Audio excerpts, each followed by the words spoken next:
thank you. Escape your pricey telco with Amazing. In other cases, they've been saying that they're not giving off any signals or any frequencies, which I'm not really sure what that means, but these could be some of the observables that we see in UFOs. Now, the flip side of it is there is mass hysteria going on right now. And we've reached a point now where this is like, it's a self-perpetuating thing where people are now just misidentifying planes and other stuff, and they're claiming that they are, these UFOs or drones when they probably aren't. So there's a lot of mud in the water that's making it very difficult to sift through. The only way we could really get forward on an answer is if we were to get high quality, like military or intelligence grade, like infrared footage of one of these things where we could actually analyze it. And I think the likelihood of that is slim. Now, my personal theory that I like, that Clint Russell and I were talking about just a couple days ago, was this idea that, like, what if these are some type of defense mechanism, like a mesh network, like a fence, essentially that is set up, ready to intercept some type of hypersonic weapon, either coming from outer space or coming from like a submarine off the coast or somewhere else, where seconds matter, and even the deployment time would make it less likely that you'd be able to intercept an incoming ICBM or something like that. That would actually make sense in terms of why the local governments have no idea what's going on, and it would make sense in terms of why the federal government would not be able to speak about it and potentially do a classified briefing. But there's a lot of theories that are plausible out there. That just happens to be the one that I like the best at the moment. Yeah, the other piece, and as we talked about before, is this idea of a false flag, and perhaps there's some sort of nuclear material that they're trying to warn us and scare us about, this sort of radioactive material that wound up missing from this cargo container coming into New Jersey. Other drone operators saying there's no reason for these things to be operating at night because they can't see at night unless they're using some sort of radioactive sensor technology. So, it's deeply troubling. It's deeply troubling that we don't have answers. But we know, and I agree with you, that they know about this. They absolutely know. There's just people at a low pay grade that probably don't know about this. Precisely. Yeah, and with respect to the scanning abilities, if they had like infrared or thermal, great. I think that what we're dealing with here, though, is we can rule out commercial, like low quality, cheap drones. These aren't hobby drones that, they only have 20 to 30 minutes of loiter time. To kind of shift this into the UFO topic as well, one of the things that people have been saying about these is these things have been hovering there for hours. And the question that I think everybody should be asking in the UFO community with respect to flying saucers, UFOs, whatever it is if you see something hovering for hours, our UFO, our flying saucer, what is the energy source of this?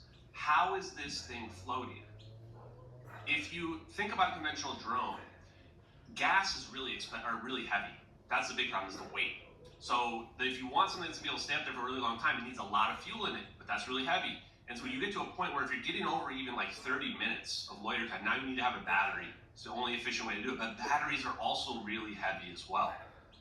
If we have the capability to have craft that can just defy gravity for a day straight, or potentially achieve these hypersonic speeds, which would use this huge amount of energy without rockets, where is that energy coming from? Logically, that energy must be coming from the environment, some other exotic fuel source that we don't currently understand at the moment. Which is what Nikola Tesla had discovered, right? It's the idea of etheric energy. And this is a story you've been covering now extensively since your research into the disappearance of MH370. This idea that the deep state, the government, the military-industrial complex, these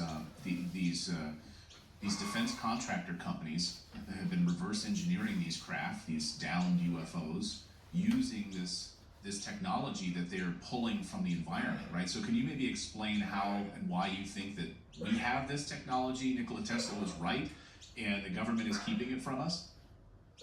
Yeah, and to do that, I'm going to rewind back to the MH370 case for a moment.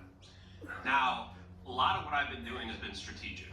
When you look at something like the MH370 videos, you realize there's no way in heck they can ever admit to this. Like, this is just so far out there, and it's part of the reason why no one can really believe it to be real.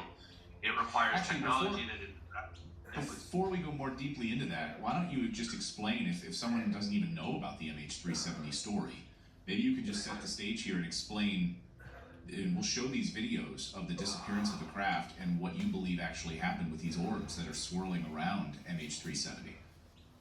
Yeah, the plane disappeared 10 years ago, and these videos emerged just weeks after the plane disappeared. The most powerful clue is that the person that uploaded them, which was a random no-name account with just like 100 followers, subscribers on YouTube, said that the first video, the satellite video, was received March 12th, 2014. That's 4 days after the plane disappeared. This was before we even had a narrative of the plane going into the South Indian Ocean. Keep in mind, this plane's never been found even 10 years later now. So if somebody was hoaxing videos like this, how would they know we would never find the plane? These videos show the plane literally being surrounded by 3 orbs in a perfect triangle formation. It looks unnatural, like the way that they spin around the plane in this perfect orientation, which to me screams AI or some type of quantum computer. And then they converge on the plane. You see a flash emerge that illuminates the surroundings in 3 dimensions, which is extremely difficult to produce with visual effects, even today. And then the plane is just gone in an instant. In 0.2 seconds, the plane is no longer there anymore. I believe that this was 6th generational warfare. This is a message to China from the United States government saying, don't mess with us. We've got technology that is light years ahead of where conventional weaponry exists today. I think they did it because of the engineers that were on board, those Freescale semiconductor engineers. People are probably familiar with the other conspiracy theory around them being patent holders. That conspiracy theory actually is not true. Those people weren't, the people in that one related to the Rothschilds were not on the plane. However, there were 20 engineers that were very important people on this plane. 8 of them were Chinese nationals. They were going to China. They worked for a U.S. company that's connected to U.S. aerospace and defense. So I think that we literally have teleportation capability, a wormhole, that we can zap an object from one point on Earth to another. I don't know that it was advanced enough in 2014 that you could zap somebody to the moon or to Alpha Centauri or something like that, but that would be like the next level of taking this technology. Where do you think, before we move on to the etheric energy piece of this, where do you think that plane is now? I think that plane was disassembled at Diego Garcia. I think that they zapped the plane from the Nicobar Islands west towards the Maldives, and then it either landed and they got rid of the people, or they flew it from wherever it showed up south to Diego Garcia. It ended up getting seen by about 15 islanders on a small island north of Diego Garcia in the early morning hours. And the debris that was found, that everybody else says, well, what about the debris? The debris proves that it crashed. Doesn't actually. The debris is a very small amount of debris, and I actually think that was from MH370. The problem is that debris shows up in Africa, which is 2,000 to 3,000 miles away from the search zone. The reason why no one was looking in Africa is because it's impossible for the debris to have drifted there from the location where they'd say that the plane crashed, where, by the way, we found nothing. So if you believe that that debris is from MH370, then the plane did not crash in the South Indian Ocean. It's not, those are 2 incompatible ideas. So I think that possibly, if you look at the ocean currents and map it compared to where the debris was found, Diego Garcia is the perfect location for that debris to have gotten into the water. Spotlight's biggest sale ever on now. Save 20 to 50% off store-wide, 30 to 50% off already. They're like military people that come in and come out. My sources tell me they do that to make sure that nothing ever gets done, because that way there's no continuity for the investigators within the AARO. Okay, side to point. I spoke to them after I was going to expose them and point out who they are and how AARO is ghosting me.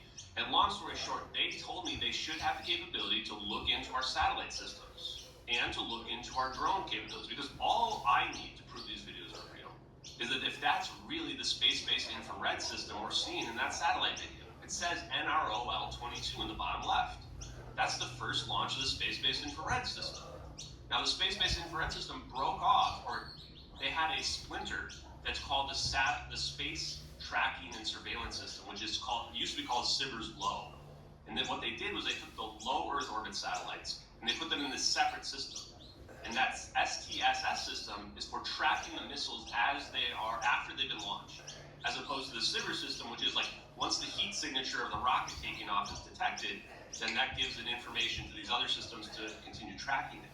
So I said, look into these systems. If you find out that's one of those systems, the videos are real. No random kid, bored hoaxer knew about our spy satellite systems. We still don't know about them.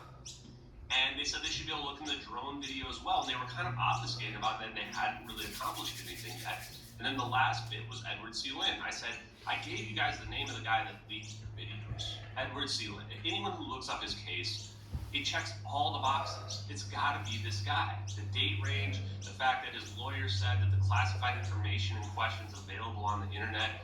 I'm like, just find Edward C. Lin. Just figure out what it is that he leaked. If it's those videos, it's all over. We get full disclosure from this. Now, I'm hoping I hear back from them. They gave me assurances that MH370 will be submitted in the official AARO record. I don't know when it's going to happen, but eventually it will. And this is important because the AARO's out here saying, no, we've identified all this stuff, all these UFO cases that we get, they're all prosaic. There's a bird, a balloon, it's parallax, blah, blah.